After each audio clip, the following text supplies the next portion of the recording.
Good morning, Chef Sayer. My name is Rick Burns. I've been in contact with you by email.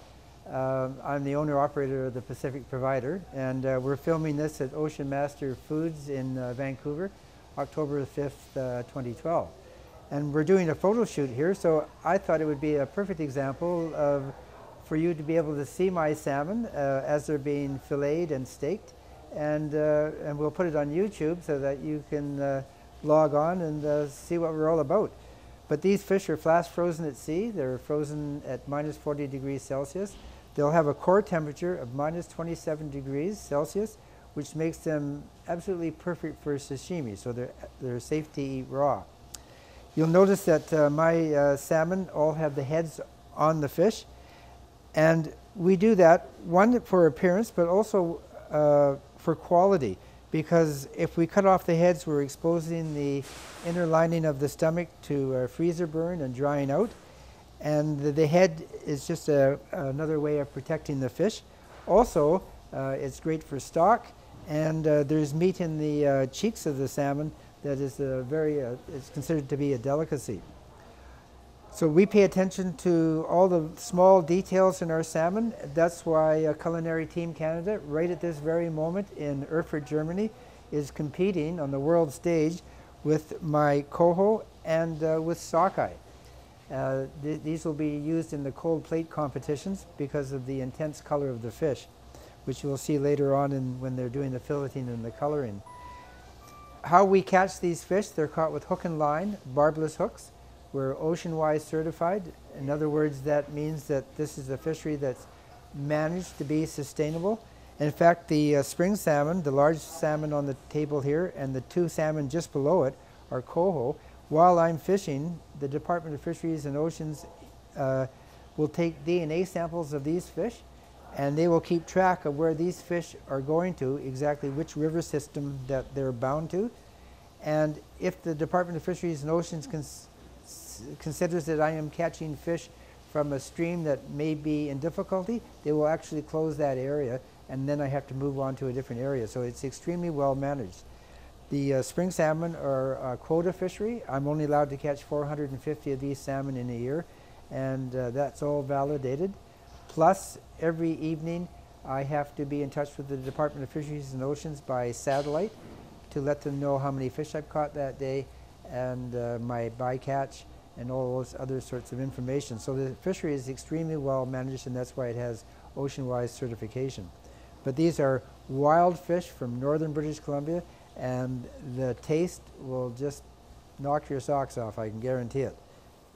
We've been marketing our own fish now for approximately 16 years, and we've specialized in very high-end restaurants in the Vancouver area here. Plus, we also supply fish to the National Arts Centre in Ottawa. We've actually had our fish served in the dining room of the House of Commons. So I can certainly provide references for my fish. But you can see that these fish look as if they were just caught today. And this is how a frozen at sea salmon should look. And these fish were caught approximately 6 months ago. But they look fresh. They will taste just as good as they look. One interesting fact with the pink salmon is that they have the second highest level of omega-3s of any of the salmon.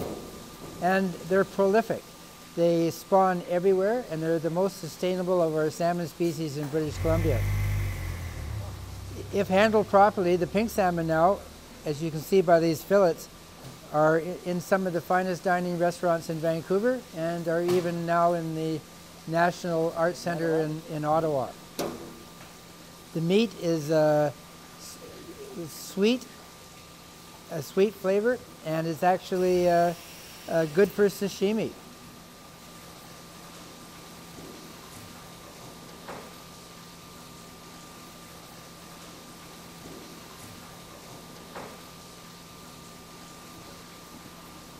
So the last pink salmon we did was filleted. Now this salmon is going to be steaked.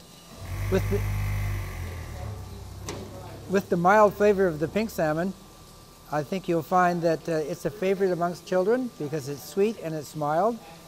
And I know in our family, pink salmon is the favorite of all the fish. Also because it's a moisture fish, It's extremely forgiving in the cooking, and it's one of the easiest salmon not to overcook. Keep going.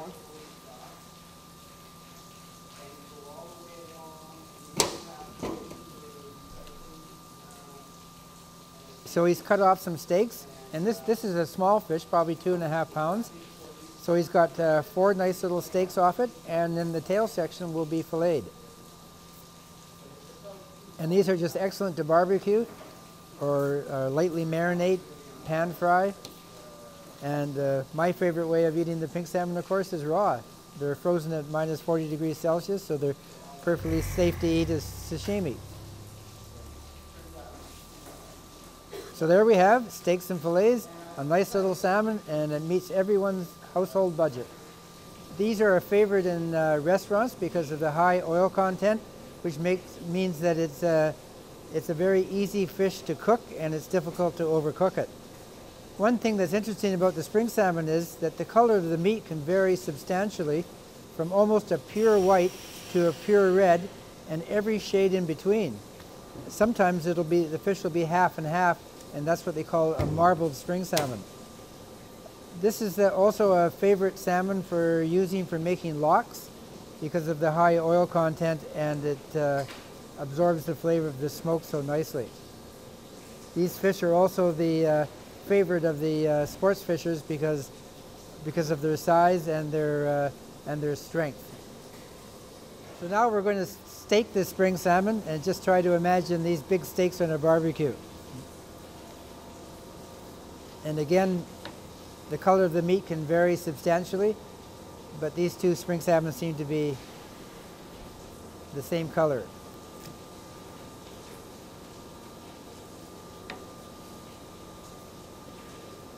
The spring salmon are also a favorite salmon of the orcas, and you can see why.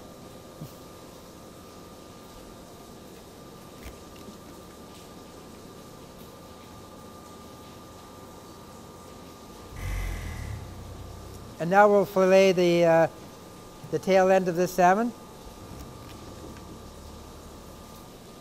What's nice about filleting the tail end, there's no bones, no pin bones in this section of the fish. In the United States, the spring salmon or Chinook salmon are called king salmon, and that's reflective of their size.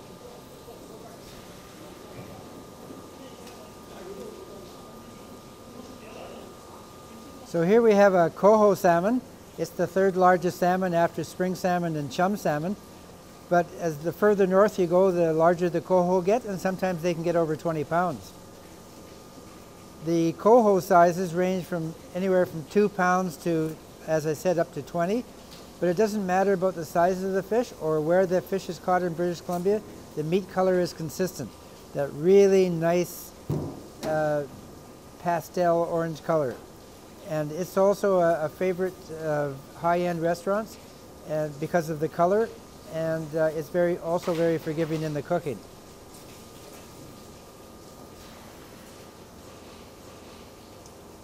So here we have another coho salmon, and this is what we're going to steak. Again, beautifully pan-fried or for the barbecue. And a 7 or 8 pound coho makes just beautiful single portion steaks.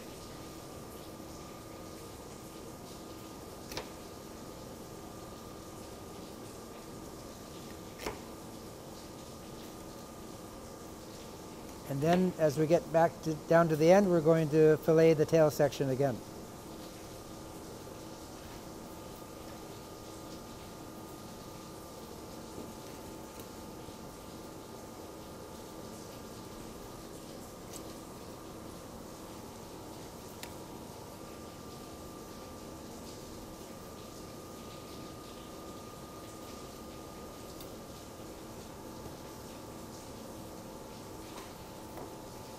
Here we have a sockeye salmon, the most famous salmon in British Columbia, noted for its very red meat, strong flavor, and it's the favorite for eating as sushi or sashimi.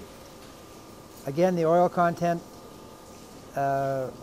gives it flavor.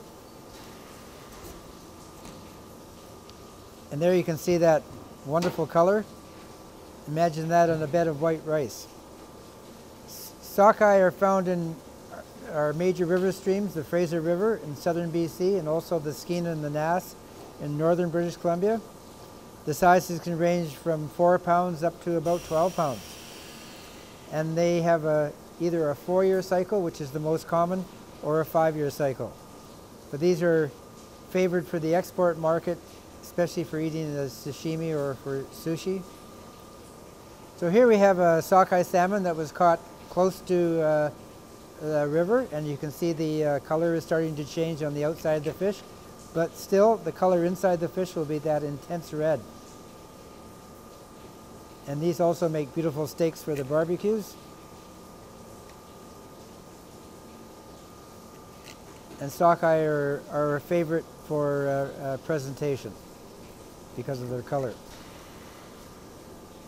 And again, as we get closer to the tail of the fish, we will fillet the last section.